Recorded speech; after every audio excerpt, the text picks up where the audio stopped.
அட என்னங்க இது மெடிசன்லாம் ஊற்றி அரேஷன்லாம் போட்டு ரெடி ஆகிச்சாச்சு. லேபிளேட்டரில் இருக்குது எக்ஸ்லாம் ஆஷ் பண்ணுறதுக்கு. ஆனால் மேல் தான் ஏன் விட மாட்டேங்குது. எடுக்க போனால் கிடைக்காது. என்ன பண்ணுதுன்னு நீங்களே பாருங்க. ஆம்பளையா இருந்த என் பிள்ளைய தொடரா பாப்போம்.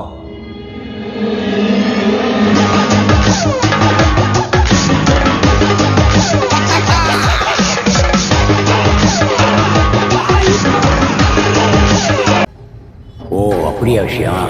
ஒரு நிமிஷம். ஒரு சிங்கத்தை கூட்டுக்குள்ள அடைச்சு வச்சு வேடிக்கை பாக்குறீங்களா? சொல்லுங்க விடுங்கடா. நான் தனி காட்டு ராஜாடா. என்ன இந்த மாதிரி இடத்தெல்லாம் அடைச்சு வைக்காதீங்கடா. சொன்னா கேளுங்கடா. வந்து திறந்து விடுங்கடா. இப்ப நீங்களா திறக்க போறீங்களா இல்லனா நானா உடச்சுக்கிட்டு வெளியில வரட்டுமா?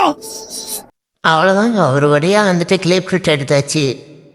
மெடிசன் போட்டு வச்சுருக்க அந்த கண்டெய்னரில் பிளாஸ்டிக் கண்டெய்னரில் 45 டிகிரியில் அரேஷன் படுற மாதிரி இஷ்டம்னா ப்ரைஸ்லாம் ஹேஷ் ஆயிருங்க.